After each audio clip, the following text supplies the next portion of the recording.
Hi everyone, and welcome back to the channel. In today's video, we're going to have a little chat about self-care.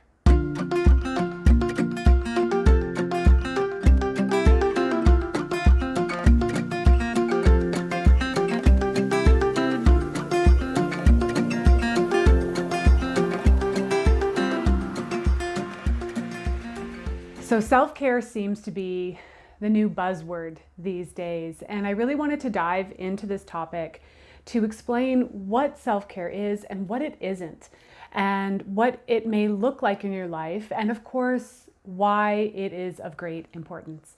And a lot of this has to do with kind of honoring what's going on in your life and in your body and really taking those cues and listening to them. So I'm going to give you an example from my life. And this past weekend, I did my one and only vendor show of the year. And it was a wonderful experience. It was in a little town called Sunderland in Ontario. And it was in a barn and it was decorated beautifully, but it was rather cold. And it was the first time that I had done a vendor show in close to 2 years, to this extent, with this many customers and this much hustle and bustle and preparation. And so by the end of it, I was elated and energized and freezing cold and exhausted, all rolled into one. And normally on the weekends, because my husband is home, this is when I film videos. And I often feel a lot of pressure to do this. Because if I don't have a video come out every week, and I noticed it with this month, I get punished by the algorithms. And so, it's balancing these interesting worlds of honoring what feels best to your body and you, and also still having a job to do. And so Sunday came around and I was exhausted. I was wiped. I had all these plans to do kind of an elaborate video for you guys, and I just had to put myself first.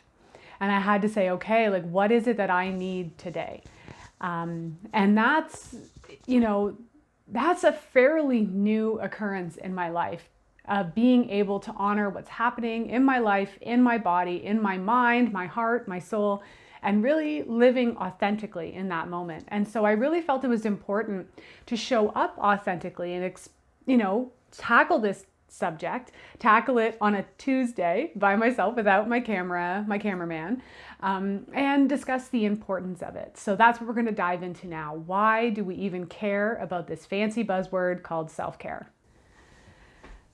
So if in my classes, my webinars, and in my talks, if you've ever heard me talk about stress and how it impacts the body, you're going to hear me lecture about this again, but it's so important. And I was actually explaining this to my son recently, who's been dealing with some canker sores. And I was talking about how, stress really impacts the body's ability to heal. And he's like, Mom, that doesn't make any sense, right? And I was like, oh, and it messes up your digestion too. And he's like, what?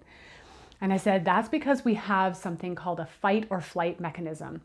And when our body is under chronic stress, and this is often why we prioritize self-care, because we're under states of chronic stress, feeling unwell, overworked, burdened, kind of plate overflowing with responsibilities, too many things to do, not enough time. How many of those stories have you heard yourself say? And then if you're a parent, how many times have you then prioritized the needs of your children above yourself, right? So we can see how we get ourselves into these, distracted. There's actually a mosquito in my house in December. This is what happens when you have a wood stove.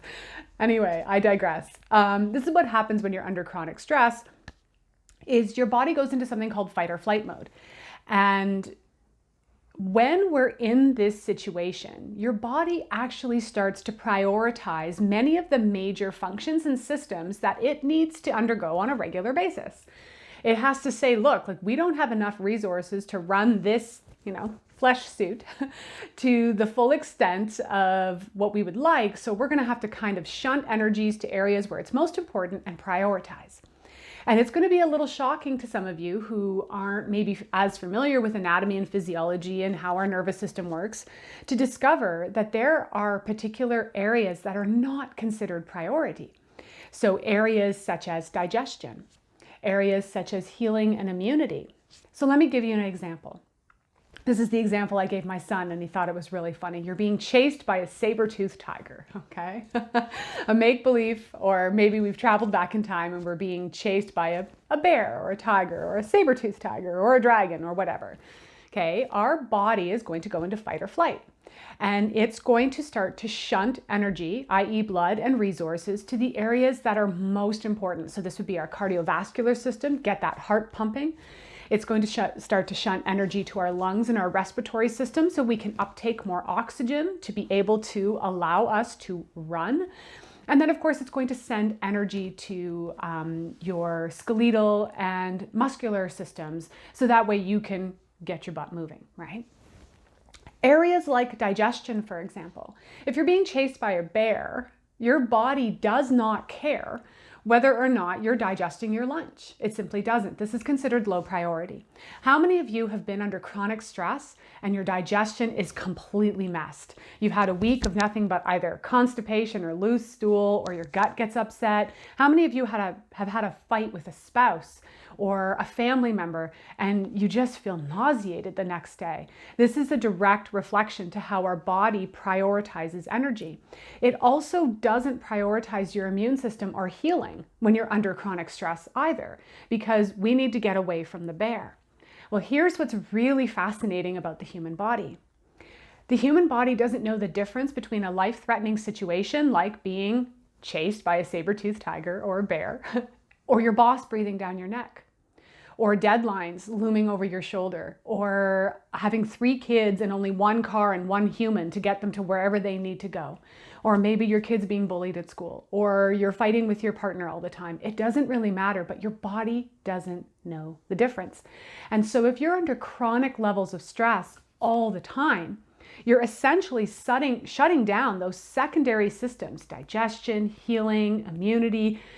Are you sleeping well? Any of those other systems that aren't considered high priority are being shut down. And your body's constantly in this fight or flight where it's pumping out stress hormones like, your adrenal hormones, your cortisol, right? And your adrenaline on a regular basis, which isn't how our body was meant to function. And because this seems to be both a common thing in modern day and age and almost a badge of honor for many people, oh, I'm just so overworked. And many of us feel and speak that way. And we sort of wear it as this, like, I'm more stressed out than you are. And this is not coming from a place of judgment. This is coming from a place of observing humans and having a client load and having friends and having family and seeing that this theme repeats over and over again. So it's kind of hard to escape. So now we've created the buzzword of self-care. So now I want to dive into what the heck is self-care to you. What is it and what isn't it? All right, so when many of us think of self-care, what do we think of? Long hot baths, going for a walk, maybe getting a massage, those types of things, right? And while those can be self-care, they're not always. Sometimes what you need to do is really check in with you and what is self-care for you in this moment right now. A couple weekends ago, self-care for me and my family was rearranging furniture. It was moving energy in the house. It was shifting my entire bedroom around, moving the bed, getting rid of 4-year-old dust bunnies that were living under there, and creating a new flow and atmosphere in a space that I find to be a sanctuary. Then we did it in my son's room, and oh my goodness, the joy that it brought. It was hours of work and vacuuming and coughing because of all the dust and everything. But in the end, it created expansion and space and growth, and it allowed us to get rid of things that no longer served, maybe toys he wasn't playing with, furniture we really didn't need, which means you've created room for bringing things in. So maybe self-care for you is cooking a really good meal because you love to cook. And when was the last time you had time to be in the kitchen? Maybe self-care for you is finally tackling all that filing on your desk, because a messy desk is a messy head and I can't get anything done if my workspace looks like this. Maybe self-care for you is getting in the car with a friend and heading out and going Christmas decoration shopping. Maybe self-care for you is going for a hike in the woods and, hugging a tree. And maybe that's what it is this weekend, but next weekend it's something else. And so what's really important when we get to the crux of all of this is that self-care is listening to self. That's what it is. It's not checking off a box of, well, I meditated today and I did some qigong and I did some stretches and I smoke cleansed my room, so therefore I must no longer be stressed. Well, golly, that's not really how this works, is it?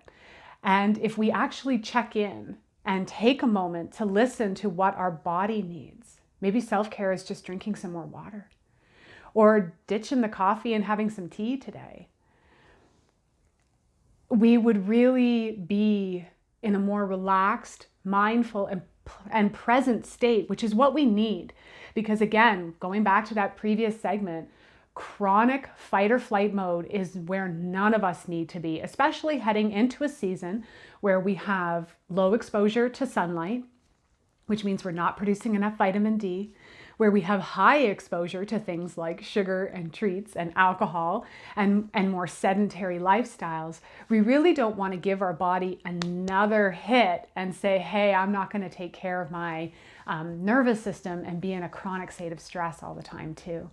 So I really wanted to tackle this subject because we are heading into a season that is packaged as being the most wonderful time of year, but perhaps isn't for everyone. This can be a very stressful time of year for people. There can be a lot of expectations on them in terms of their time, in terms of their finances, and in terms of just showing up. And if we can find a way to prioritize self-care, whatever that may be for you in this moment, remember, it can shift, it can change. This weekend it might be filing because that's what you need. And next weekend, it might be that long hot bath. Or tomorrow, it might be doing 10 minutes of yoga or qigong and taking a nap. I really think that we'll have a more restful and health-filled holiday season. I want to thank you for carving out some time in your day to join me for this little chat about self-care. And I'm going to put a little thought in your head that perhaps today your self-care was just joining me for this chat and learning about why it's so important to prioritize this vessel, this body, and how it helps us navigate from the minute we're birthed into this world until we leave this earthly plane. And also to take some pressure off you. That self-care doesn't have to be this elaborate ritual that involves candles and long drawn baths, and that for you it might just be baking cookies, watching a few YouTube videos, reading that book you've been meaning to read, or going for a walk in the woods and hugging a tree. If you have any questions or comments, any stories you'd like to share, you can leave those below. If you like my content, I always appreciate a subscribe to the channel. And of course, if you have the time and inclination, I would also appreciate you checking out my Patreon offerings. It's my wonderful and amazing Patreon family that keeps this channel going, so I am grateful for each and every one of them. And until next time, this is Correne from Spirea Herbs, wishing you health, wellness, and a deeply fulfilling self-care practice.